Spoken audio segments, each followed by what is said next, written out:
साहित्य निधि में सुनिए सुप्रसिद्ध एवं वरिष्ठ लेखिका सुधा अरोड़ा जी का संस्मरण, माँ कभी नहीं मरती। वो हमारे भीतर एक कोने में हमेशा जिंदा रहती हैं। माँ के रिश्ते के आगे सारे रिश्ते गौड़ हैं, इसमें कोई दो राय नहीं। तो आज हम सुनते हैं सुधा अरोड़ा जी का संस्मरण, माँ कभी नहीं मरती। लैपटॉप खोलते ही माँ की तस्वीर सामने आ जाती है।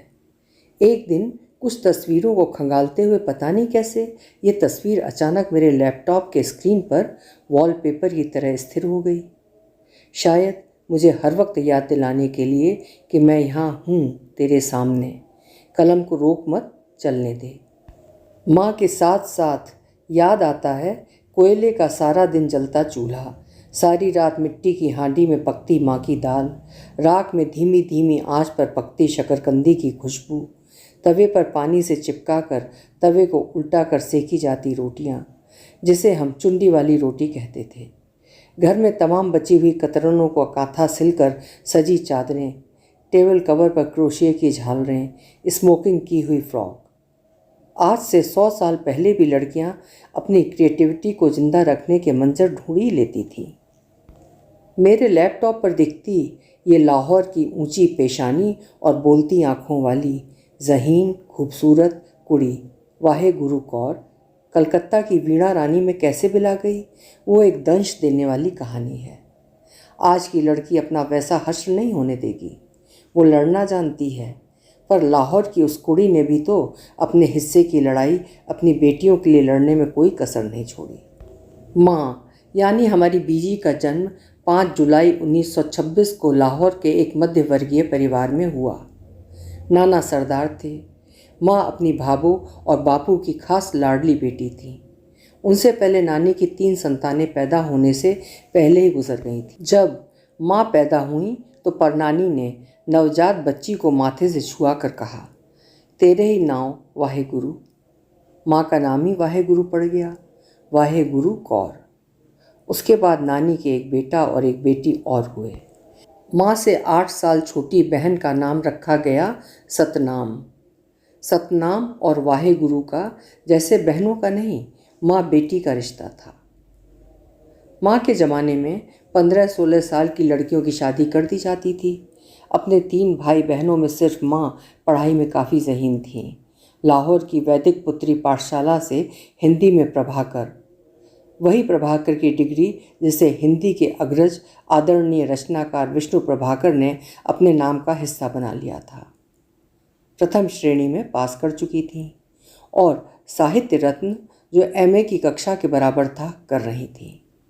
पढ़ाई के दौरान वे कविताएं लिखा करती थीं और किताबों के बीच लुका छिपा कर रखती थीं। उन दिनों एक लड़की का कविता लिखना उसके आवारा होने का प्रमाण था। माना जाता था कि कविता शविता लिखने वाली लड़की किसी मुंडे के प्रेम में पड़ गई है। इज्जतदार घरानों की 7 तालों में बंद लड़की के लिए प्रेम शब्द ही वर्जित था। माँ की कविताएं धीरे धीरे उन किताबों के वर्कों में गुम होती चली गईं जिन्हें वे छिपाकर अपने दहेज के सामान के साथ ले आई थीं। शायद इसीलिए उन्हें मेरा लिखना इतना पसंद था कि गॉल ब्लैडर के असहनीय दर्द में पेट दबाकर वो पूरे कुनबे के लिए रोटियां बेल रही होती, और उस वक्त अगर मैं अपने लिखने की मेज पर कागज़ और कलम लेकर जुटी होती तो मुझे कभी आवाज़ नहीं देती। बेशक उन्हें पता नहीं होता कि मैं किस्सा कहानी नहीं प्रेम पत्र लिख रही हूँ। माँ के ही स्कूल में मेरी एक चचेरी बुआ पढ़ती थी और माँ की जहनीत से बड़ी प्रभावित थी। उन्होंने मेरे दादा से कहकर नाना के घर अपने पढ़े लिखे भाई के लिए रिश्ता भिजवाया। उन दिनों देखने दिखाने का इतना रिवाज भी नहीं था, बल्कि कहा जाता था कि अपने बेटे के लिए ज़हीन और खूबसूरत लड़कियों के पिताओं की मिन्नतें करते करते लड़के के पिता की जूतियों के तले घिस जाते थे। सुनकर हैरानी होती है कि लाहौर के पंजाबी बिरादरी में लड़कियों की सचमुच इतनी कद्र थी। पढ़ाई का प्रताप ऐसा कि पापा ने झट हामी भर दी। जब रिश्ता तय हो गया तो कुछ भाजी मारने मतलब उकसाने वाली एक चाची ने पापा को उकसाया, अरे कुड़ी को देख तो लिया होता, उसके तो सिर पर बाल ही पीछे से शुरू होते हैं, ऐसी लड़की को तू ब्याह लेगा। पापा घबरा गए। दसियों दिन माँ के घर के बाहर थड़े चबूतरे पर बैठे रहते कि अपनी आंखों से लड़की का मुंह देख लें कि कहीं गंजी तो नहीं है। जब 10 दिन में भी माँ दिखी ही नहीं तो हार कर पापा को कहना ही पड़ा कि भेड़े जरा बता कुड़ी के बाल कहाँ से शुरू होते हैं। बुआ पहले तो समझ ही नहीं पाई बात। जब समझ में आई तो उन्होंने अपने भाई की अच्छी खासी क्लास ले डाली। बोली, ऐसा माथा तो पहुँचे हुए संत मुनियों का ही होता है, तुझे नहीं करनी तो भतेरे मिलेंगे उसे। खैर शादी हो गई। शादी के बाद जब घूंघट उठाया तो पापा लड़की का तेज देखते रह गए। 5 फुट 5 इंच के गोरे चिट्टे चिकने से पापा खुद अपने स्कूल के प्रिंस कहे जाते थे, पर माँ उनसे 20 ही थीं। 18 साल पूरे होने के बाद माँ की शादी सनातनी हिंदू पंजाबी तौर तरीक़ों से हुई, जहाँ फेरों के वक्त ही दुल्हन का नाम बदल दिया जाता था। वाहे गुरु कौर नाम की चौड़ी पेशानी वाली तेजस्वी लाहौरी कुड़ी का नाम उनके दूल्हे ने बड़े प्यार से रखा, वीणा देवी। मेरा नाम भी स्कूल की शुरुआती कक्षाओं में सुधा रानी लिखवाया गया। दादी का नाम रिख देई अर्थात वृक्ष देवी, चाची का चन्नन देई अर्थात चंदन देवी। नाम के साथ देवी या रानी का पुच्छल्ला लगाना आम बात थी। माँ और पापा का शुरुआती प्रेम सबको दिखता था। हर सप्ताह रात को दादी की भ्रुकुटियाँ तन्ने को नज़रअंदाज करके दोनों नाइट शो में सिनेमा देखने जाते। जुगलबंदी में सहगल और कानन बाला के गीत गाते, जो जीवन के उत्तरार्ध में जुगलबंदी में भजन गाने में तब्दील हो गया। वरना हमने अपने बीजी और पापा जी को रोमांटिक पंजाबी गाने गाते भी खूब सुना था। बीजी शुरुआत करती, सारी रात तेरा तकन्नी हाँ राह, तारे आनू पुछ चन्नवे वे मैं तेरे पीछे हुई दा तपा, सारे आनू पुछ चन्नवे। बाद में बच्चों की जिम्मेदारियां बढ़ती गईं और दोनों के बीच प्रेम रीतता गया। माँ की ज़िंदगी चूल्हे चक्की और साथ साथ बच्चों के बीच घूमती रही, जिसे उन्होंने अपने फ़र्ज की तरह ताउम्र निभाया। आज़ादी से लगभग 1 साल पहले मैं लाहौर में कूचा कागज़ियाँ के मोची दरवाजे वाले मोहल्ले में पैदा हुई, माँ की पहली संतान। माँ पहली जचगी के लिए अपने मायके लाहौर गई थीं। 40वां नहलाकर माँ मुझे लाहौर से कलकत्ता ले आईं। उन 3 महीनों के दौरान पापा ने कलकत्ता से माँ के नाम लाहौर जो खत लिखे, उन्हें पापा ने लाल कपड़े में बांधकर ऐसे सहेज कर अलमारी में रखा था जैसे उनका गीता कुरान हो। बाद में हम दोनों बहनें माँ पापा के रात को सिनेमा देखने जाने पर लाल कपड़े में लिपटा वो पुलिंदा चोरी से खोल कर पढ़ने बैठते। पत्र क्या थे, अच्छा खासा रोमांटिक रोजनामचा था। कहीं कोई एक शब्द भी ऐसा नहीं जो वर्जित हो। लगता था गद्य नहीं कविता पढ़ रहे हैं। शायद हम दोनों बहनों में लिखने के संस्कार इन खतों से ही पड़े। माँ पापा के लौटने से पहले हम वापस सारे खत वहीं रख देते। इस तरह किस्तों में हमने सारे खत पढ़ डाले और इन्हीं खतों से हमने शब्दों को सजाने संवारने का सलीका सीखा। उन दिनों मध्य वर्ग की अधिकांश औरतों की रचनात्मक प्रतिभा का प्रदर्शन घर के बचे खुचे फेंके जाने वाले सामान का बेहतर से बेहतर उपयोग करने में ही होता था। एक गृहिणी की तृप्ति माँ के चेहरे से झलकती थी। साड़ियों के बॉर्डर पर खुद आंक कर या कई बार बगैर डिज़ाइन आके भी माँ ने ऐसी खूबसूरत कशीदाकारी की थी कि एहतियात से रखी हुई उन साड़ियों को आज भी जब मैं पहनती हूँ तो सब पूछते हैं कि ऑर्गेंडी पर ऐसी कढ़ाई तो कभी नहीं देखी। वे क्रोशे की झालरें बनाने का काम भी ऐसे डूब कर करती थीं जैसे कोई इबारत लिख रही हूँ। मुंबई से जब मैं बेंगलोर आई तो माँ की एक आरगंडी की साड़ी के 3 पर्दे सिलवाए, जिसका बॉर्डर उन्होंने रंग बिरंगी कतरनों से खुद सिलाई किया था, जो अब बेंगलोर वाले घर में लगे हैं। माँ यूँ तो लाहौर की ठेठ पंजाबन थी, पर उन्होंने पंजाबी स्टाइल के सलवार कुर्ते पहनने बंद कर दिए थे। पंजाबी और सिंधियों की तरह सिंथेटिक साड़ियाँ वो कभी नहीं पहनती थीं। पंजाबी बिरादरी का सत्संग कीर्तन हो या समारोह उत्सव, उन्हें गर्मियों में बंगाली तांत जिसे टांगाइल कहते हैं और सर्दियों में खादी ग्रामोद्योग या हैंडलूम की सिल्क साड़ियों में देखा जा सकता है। नॉन शिफॉन और नायलॉन 644 की साड़ियाँ पहने उस पूरे पंजाबी जमावड़े में माँ अलग नज़र आती थी। सिर्फ बारिश के कुछ दिनों में वो हल्की सिंथेटिक साड़ियाँ पहन लेती जो भीगने पर जल्दी सूख सकें। उनकी साड़ियों का चुनाव बेजोड़ था। 50 साल पुरानी उन साड़ियों में से कुछ आज भी मेरी धरोहर हैं। जब बड़ी संभाल के साथ एंटीक हो चुकी उन साड़ियों को पहनती हूँ तो कुछ औरतें ज़रूर पूछ बैठती हैं कि ये साड़ी कहाँ से खरीदी है, और ये सुनकर अचंभित हुए बिना नहीं रहती कि साड़ी 60 साल पुरानी है। माँ और पापा दोनों साहित्य प्रेमी थे। उनका ये साहित्य प्रेम हम बच्चों में भी स्थानांतरित हो गया था। हम दोनों बहनें कक्षा में हमेशा अव्वल रहती। पढ़ाई में, कॉलेज में हमारा अव्वल आना दादा दादी को खुश नहीं, बहुत अव्यवस्थित कर देता। उन्हें हर वक्त यही चिंता रहती कि अपनी व्यावसायिक बिरादरी में लड़के बीकॉम तक भी नहीं पहुंचते, सीधे पिता का व्यवसाय संभाल लेते हैं। लड़कियों ने एमए कर लिया तो उनके लिए लड़का ढूंढने क्या वलैत अर्थात विलायत जाएंगे।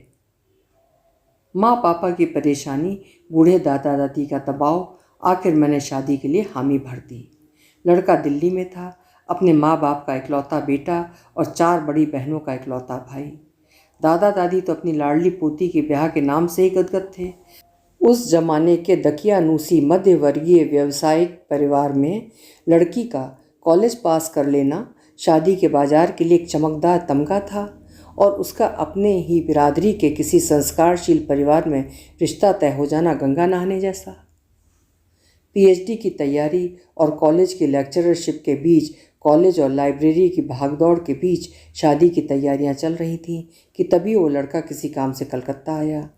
उसने जैसे सवाल मुझसे पूछे कि तुम्हें पजामा सिलना आता है, कुलचे छोले बनाने आते हैं, मैं सन्न रह गई। माँ ने मुझे गुमसुम देखा तो घेर घार कर मुझसे उगलवा ही लिया। शादी के कार्ड छप रहे थे और मैं सकते में थी। घर के बुजुर्गों का आतंक माँ को विचलित कर रहा था, पर इस बार दादा दादी की कभी अवज्ञा न करने वाली माँ ने बहुत बड़ा मोर्चा संभाला। घर परिवार के तमाम लोगों के आक्षेपों को अपने सर लिया और मुझे उस बेमेल शादी के मंडप में जाने से बचा लिया। माँ के लिए ये पहली बार था जब उन्होंने खुलकर दादा दादी और अपने पूरे रिश्तेदारों के बीच बगावत की थी। शादी तो रोक दी गई, लेकिन माँ की शामत आ गई। दादी अक्सर मुझे देखते ही माँ को जो सो बोलने लग जाती, और पढ़ाओ बेटी को, नौकरी करवाओ, अब ज़िंदगी भर कुंवारी रखना इसे। माँ थी कि बेटी के सामने एक मजबूत सुरक्षा कवच की तरह खड़ी रहती थी। माँ नहीं चाहती थी कि उनके जैसा हश्र उनकी बेटी का हो और सारी पढ़ाई लिखाई, रसोई की जिम्मेदारियों की भेंट चढ़ जाए।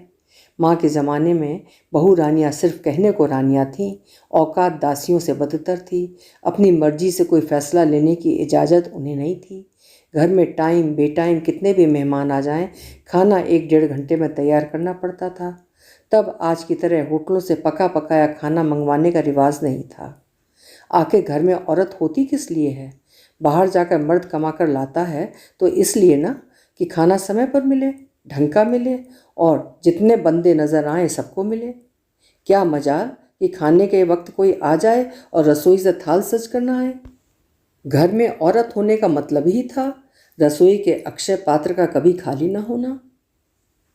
आखिर माँ क्यों चाहती थी कि मैं खूब लिखूं, वो सब जो हर मध्यवर्गीय औरत झेलती है, पर कभी जबान खोलकर कहती नहीं। कहानियों से भी ज़्यादा उन दिनों वो मेरा स्तंभ वामा पसंद करती थी और कहती थी अब कभी लिखना बंद मत करना। माँ ने अपनी ज़िंदगी के बारे में कभी कुछ नहीं बताया। मेरे बहुत पूछने पर भी उनके होंठ भिजे रहते थे, पर झुकी हुई आँखें और माथे की लकीरें बहुत कुछ कह जाती थीं, और मैं कई कई रातें जागकर ये कयास लगाती रहती थी कि बहुत कुछ तो मुझे दिखाई भी देता है, समझ में भी आता है, पर उससे आगे और क्या कुछ खौफनाक माँ ने सहा होगा जिसके बारे में वो इतनी सख्ती से अपने आप को जब्त किए हुए हैं। मेरे बहुत जिद करने पर उन्होंने एक बार बेहद टीसती हुई हंसी के साथ कहा था कि बहुत कुछ ज़िंदगी में ऐसा भी है जिसके बारे में वो कभी ज़बान नहीं खोल पाएंगी, लेकिन मुझे हमेशा लगता था कि कभी ना कभी वो मेरे सामने अपना सब कुछ उड़ेल देंगी। उस दिन का मुझे इंतज़ार था, पर शायद वो सब कुछ बताने के लिए, अपने को कुछ हल्का करने के लिए ही 11 दिसंबर 1999 की रात माँ अपने दामाद के साथ कलकत्ता से मेरे पास अचानक मुंबई चली आई थी। हमने नया घर लिया था। उसके लिए मैं अपने नए मोज खाए पैर से लंगड़ा लंगड़ा कर सारी भाग दौड़ कर रही थी। माँ कुछ कहना चाहती थी, पर मेरे पास सुनने के लिए वक्त नहीं था। 4 दिन बाद ही अपनी ज़िंदगी के सारे राज अपने भीतर समेटे हुए अचानक 16 दिसंबर 1999 की सुबह चली गईं, हमेशा के लिए। और मैं कभी उस अपराध बोध से उबर नहीं पाई। उनके चेहरे का वो आखिरी भाव, वे कसकर भिजे हुए होंठ, सहनशीलता का वो मूर्तिमान चेहरा मुझे बार बार यासुनारी कवाबाता की कहानी मौत का चेहरा की याद दिलाता है। माँ के जाने के बाद पास पड़ोस के घरों में काम करने वाली औरतें, जिन्हें हम जानते भी नहीं थे, आकर सिसकियाँ भरने लगती कि माँ वक्त ज़रूरत उनकी मदद कर दिया करती थी। अब उनकी माँ चली गई। माँ का ये पक्ष हमें मालूम ही नहीं था। दरअसल माँ से तो हमने लिया ही लिया, उन्हें दिया कुछ भी नहीं। कभी सोचा ही नहीं कि उन्हें भी हमसे कुछ चाहिए, उन्हें भी हम कुछ दे सकते हैं। माँ ने मधुबनी बिहार के एक लड़के को काम पर रखा था, जो आज 50 साल बाद भी वहीं है। अक्सर कहता है, जब तक बीजी थे हर साल गांव जाने पर ऐसे विदा करते थे जैसे बेटी मायके से ससुराल जाती है। ये स्टील की कटोरियाँ गिलास ले जा, ये चादर कंबल ले जा, ये अपनी माँ के लिए, ये अपनी औरत के लिए बंगाल की ताँत की साड़ी ले जा, रास्ते के लिए खाना ले जा। तब गांव जाकर लगता था कब अपने घर लौटें। हमारी माँ का घर तो यही था, कभी नहीं लगा कि हम काम करते हैं यहाँ। क्या बताएं दीदी, अब वो बात नहीं रही। अब लगता है हमारी हैसियत तो एक नौकर की ही है, पर बीजी का नमक खाया है ना, उस नमक का कर्ज अदा करना है। उसने भी नमक का कर्ज उतारा, पर हम बच्चों ने अपनी माँ का कर्ज उतारना जरूरी नहीं समझा। माँ को गए अब तो पूरे 25 साल हो गए। जब माँ गई तो लगा था अब जी नहीं पाऊंगी, पर जी ही लेता है इंसान अपनी बहुत प्यारी दौलत के बिना भी। एक अपराध बोध तब से लगातार अब तक है कि जितना मेरी बेटियों ने मुझे प्यार दिया, मैं उसका 100वां हिस्सा भी दुलार संभाल उन्हें देती तो माँ इस तरह न जाती। जिसने अपनी सारी ज़िंदगी अपने बच्चों में खपा दी, उन बच्चों ने माँ का कोई एहसान न माना। अब माँ के जाने को जब भी याद करती हूँ, एक अफसोस हमेशा रहता है कि काश माँ के गले से लगकर एक बार उनसे कहा होता कि हम आपसे बहुत प्यार करते हैं। वो समय ही ऐसा था कि कभी अपनी माँ को भी हमने अपना प्यार जताया नहीं। ये जताना बहुत ज़रूरी था, ख़ास तौर पर उस समय में जब स्त्रियों का दिया किया सब उसके फ़र्ज के दायरे में आता था, जिसके लिए किसी को कृतज्ञता जताने की ज़रूरत ही नहीं थी। शायद हमने जताया होता तो माँ को जरा सी तसल्ली, जरा सा सुकून होता कि उसने जो कुछ हमें दिया हमने उसका संज्ञान लिया। शायद वे तब इतनी अतृप्त न जाती। पर उस दौर की औरतों को हम कुछ दे नहीं पाए। उनके दिए हुए को पहचानने में खुद हमें इतना लंबा समय लग गया। हमने उनके किए को उनका फ़र्ज माना और कभी एहसानमंद न हुए। क्या इतनी सी पंक्तियाँ काफ़ी थी उनके लिए? इतना सा लिखकर मैं उनका कर्ज उतार पाई? क्या इसीलिए होती हैं माएँ धरती से बड़ी कि हर कहीं उपस्थित रहें और बोलती रहें बेलफ्ज़? सहस्त्राब्दियों से अनपढ़े आख्यान की तरह जब भी उन्हें देखो तो झड़ने लगें ऐसी कथाएं जो कहने की बाट जोहती रही हमेशा, लेकिन जिन्हें कभी कहा नहीं गया। अभी आप सुन रहे थे वरिष्ठ लेखिका सुधा अरोड़ा जी का स्मृति आख्यान माँ कभी नहीं मरती, जो उन्होंने बहुत ईमानदारी और निष्पक्षता से लिखा। शायद उस दौर की माँओं को हम लोग कभी भी उनके त्याग, बलिदान और सहनशीलता को वो मान सम्मान और आदर नहीं दे पाए जिसकी वो हकदार थी। उसे उनका दायित्व और कर्तव्य ही समझते रहे। आशा है माँ की याद में लिखा गया ये छोटा सा आख्यान आपको ज़रूर पसंद आएगा।